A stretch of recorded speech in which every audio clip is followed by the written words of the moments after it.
Saudações dos amigos, com vocês, Cristiano, canal do Camarada Comissário. Hoje eu vou fazer alguns comentários ao artigo escrito pelo Chico Alves, ou seja, aqui uma crítica do Cristiano Alves ao Chico Alves, que diz respeito a um artigo que ele escreveu sobre o Glenn Greenwald, ou, para alguns, Verdivaldo. Bom, senhores, como vocês já devem saber,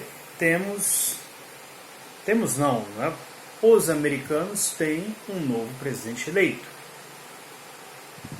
Joe Biden, do Partido Democrata, após uma vitória muito apertada sobre Donald Trump. Bastou que a Globo anunciasse a vitória do Joe Biden, isso foi o suficiente para que muita gente dita de esquerda entrasse numa verdadeira histeria. Como se tivesse, a partir daquele momento, sido instalado a nível global o comunismo.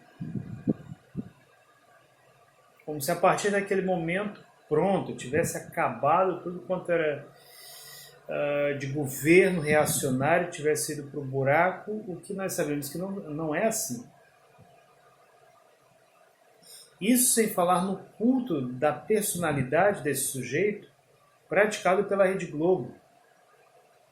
A Rede Globo adora ridicularizar a Coreia do Norte, adora ridicularizar os coreanos por respeitarem a figura do grande líder Kim Jong-un. E agora fez o quê? Fez a mesma coisa com o Joe Biden. Eles criticam os coreanos por chorarem durante o funeral do Kim Jong-il, criticam os norte-coreanos por terem um respeito pela figura de Kim Jong-un, e agora fizeram o quê? Pegaram um sujeito que já foi inclusive acusado de assédio sexual, precisamente de estupro, e apresentaram simplesmente como um velhinho, bonzinho, amiguinho dos negros, das mulheres, um sujeito que é gente boa, muito camarada. Vejam só como é o processo de manipulação de notícia pela Rede Globo. Como, aliás, eles manipularam, no caso daquele cidadão, como é que é o nome dele? O negão lá que foi morto pelos policiais. I can't breath. Me faltou o nome aqui dele agora. Mas, enfim, pegaram um sujeito que tinha um passado criminoso, um sujeito que, inclusive, já havia se envolvido com o tráfico de drogas, que já havia apontado arma para uma mulher grávida. E aí a Globo, quer dizer, foi tão propagandista, mas tão propagandista que diz assim, olha, esse aqui é o Senhor Gentil. Não, ele era conhecido por todos como Senhor Gentil. E eu procurei essas referências sobre o tal Senhor Gentil e não encontrei. Encontrei, inclusive, um artigo da BBC, a BBC, que é um jornal britânico, tratando do passado criminoso desse cidadão. Uma coisa que a Globo omitiu. Simplesmente colocou o sujeito, Floyd, né, George Floyd. Por pouco não colocou o sujeito com auréola na cabeça. E muita gente, claro, foi nessa mesma onda. Pelo mundo todo tinha gente fazendo até grafite para ele, colocando, né, a foto dele, cartazes e tal, não sei o que, I can't breath, aquela coisa toda. E evidentemente, se tinha um anjo, né, um anjo que foi vítima de homens malvados, então esses homens malvados precisavam de um chefe, Donald Trump, que aliás afastou os policiais que estavam envolvidos no caso, só que nem isso parou os protestos de rua. Quer dizer, vejam só o nível o nível de manipulação. Primeiro eles jogam o sujeito, colocam praticamente como sendo uma espécie de anjo cheio de virtudes, sujeito completamente virtuoso, generoso, gentil, que sem motivo nenhum foi assassinado por homens malvados. Homens malvados esses que respondem a um homem ainda mais malvado.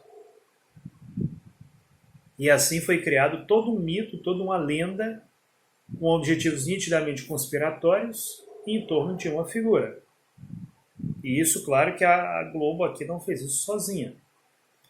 Agora, nas eleições americanas, é a mesma coisa. Agora que elas acabaram, a mesma coisa. Produziram praticamente uma reportagem geográfica sobre o Joe Biden. Não, porque lutou pelos direitos das mulheres. Quais direitos das mulheres? Será que o direito de assassinar crianças, como aliás que é a senhora Hillary Clinton, aborto com até 6 com 7 meses, quer dizer, o sujeito já está formado ali, e aí não, vamos desmembrá-lo. Esse é o projeto do Partido Democrata. Esses são os democratas. Não, porque é amiguinho dos negros, porque é amiguinho das mulheres. Será que ele é tão amiguinho assim das mulheres? Vocês sabem o que foi que aconteceu com as mulheres lá da Líbia? Como é que elas estão vivendo hoje em dia, depois da derrubada do regime do governo do Gaddafi, pelo regime do senhor Barack Obama? Barack Obama que autorizou invasão e derrubada de chefes de Estado de vários países e que ainda saiu recebendo o Prêmio Nobel da Paz? Será que esse velhinho bonzinho é aquele mesmo velhinho bonzinho que em 1993, 1992 e 1993 apoiou o treinamento de terroristas bósnios, o bombardeamento da Iugoslávia, o bombardeio da Iugoslávia em 99? Por que será que não falaram que esse velhinho bonzinho foi o mesmo velhinho bonzinho que no ano 2000, na década de 2000, autorizou o envio de tropas para o Iraque? Esteve lado a lado o George W. Bush autorizando a guerra criminosa que foi a guerra do Iraque. Um dos ataques mais criminosos dessa guerra foi quando a população civil desesperada, querendo fugir da guerra, entrou em um congestionamento enorme na cidade de Bagdá. Forças americanas, precisamente a Força Aérea, esse aqui é o mal do ventilador. Está muito democrata esse ventilador. A população civil desesperada entrou em pânico, tentou deixar a cidade de Bagdá, causando um enorme congestionamento que foi bombardeado pela Força Aérea Americana. Quer dizer, um crime de guerra cometido contra populações civis. E que hoje o Call of Duty criaram agora um enredo novo que mostra uma república muçulmana fictícia que é ocupada por tropas militares russas, na qual essas tropas militares russas fazem exatamente o que os americanos fizeram na vida real durante a guerra do Iraque, que foi apoiado pelo senhor Joe Biden. Ah, não, mas porque ele vai cuidar... Não, Cristiano, mas porque ele vai cuidar da Amazônia, né? Vai botar lá a Greta, lá toda bonitinha para tomar de conta da Amazônia. Vocês também acreditam em coelhinho da Páscoa? Vocês também acreditam em Curupira? Vocês acreditam em tudo isso?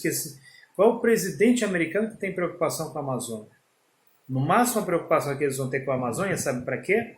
Para abrir campos de treinamentos para tropas do exército americano, ou talvez futuramente mesmo colocar uma base americana na Amazônia, assim acabando com a soberania do povo brasileiro. Não, mas porque ele vai tirar o Bolsonaro, vai fazer pressão em cima do Bolsonaro.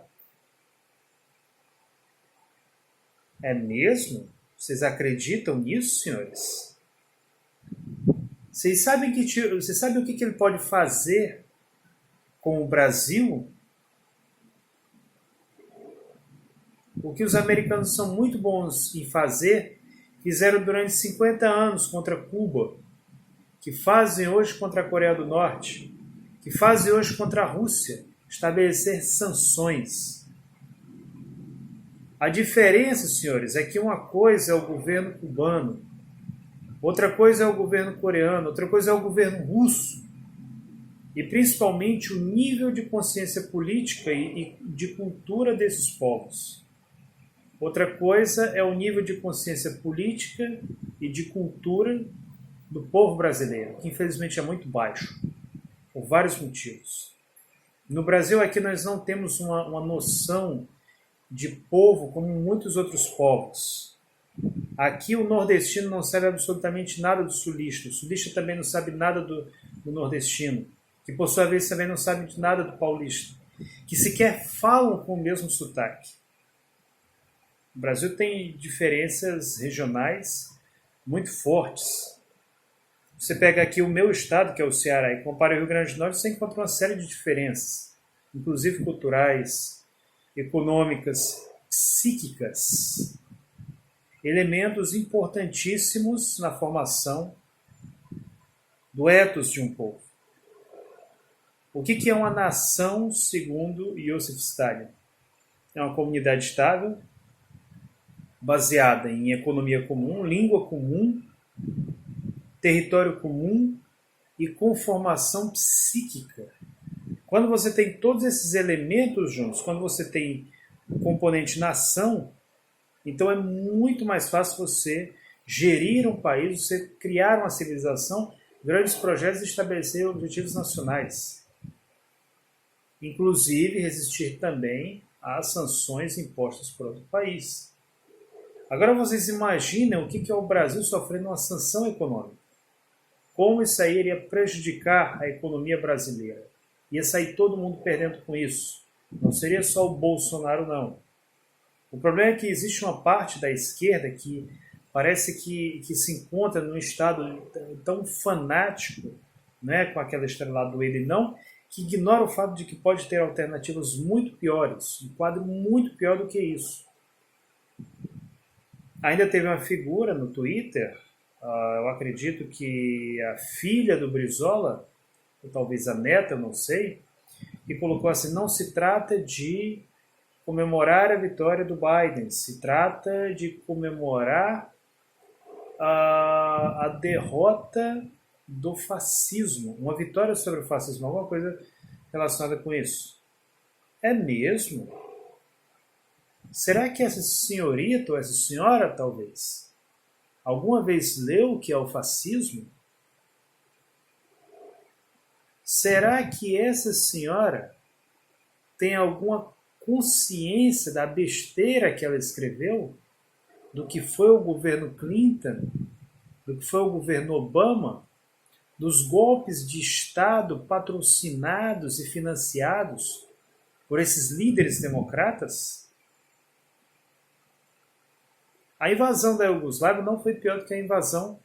Bem, na realidade, em termos de destruição, foi pior sim. Mas, invasão é invasão. Comparem os resultados da invasão do Iraque, feito pelo republicano George W. Bush, com a invasão da Iugoslávia, feita pelo democrata Bill Clinton. A invasão do Haiti, a invasão de Granada, o apoio aos Dushman no Afeganistão, feito pelo democrata Jimmy Carter. Estudem os senhores sobre a Guerra da Coreia, promovida pelo democrata Harry Truman, que por pouco não lançou, sobre Pyongyang, que aliás admitiu publicamente ao mundo a possibilidade do uso da bomba atômica contra o povo da Coreia do Norte. Tem um vídeo, inclusive, ele falando sobre essa possibilidade. Um democrata. Democrata. Não era um republicano. Aliás, nem precisou usar a bomba atômica. Né? Porque você vai utilizar uma bomba atômica para quê? Para matar pessoas e arrasar cidades inteiras. E isso, os bombardeiros da Força Aérea Americana, os B-27, fizeram isso muito bem na Coreia. Transformaram a cidade de Pyongyang em um monte de escombros, uma pilha de escombros. Um democrata que fez isso. E agora muita gente querendo achar que não, que o Biden é alguma espécie